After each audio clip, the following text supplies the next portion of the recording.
Assalamu alaikum and good morning. I am your science teacher Aruj Ghaffar and we are studying unit number 8, that is electricity. In the previous lecture, we studied about what is electric current and the concept of conductors and insulators.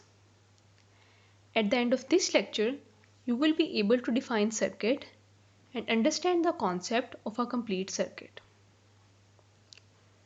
Now, what is a circuit? The path along which electric current flows is called a circuit. A simple circuit can be found in things we use, such as a torch or in some toys. A complete circuit. A complete circuit is needed for electric current to flow. It is always closed with no gaps in between. Electricity cannot jump over a gap. If there is a gap in the circuit, the bulb will not light up.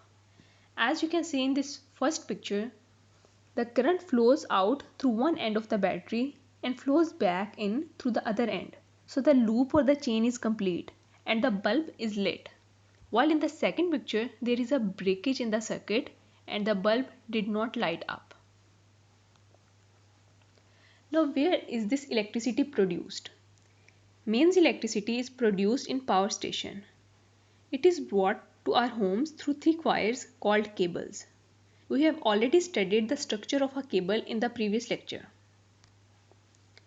For your home assignment, look at this picture. Do you think that the bulb will light up? Whether your answer is yes or no, give the reason of your answer as well. Send me your home assignments at this email ID. In case of any questions, you can always contact me at this email ID. This is the end of today's lecture. Till next time, Allah Hafiz.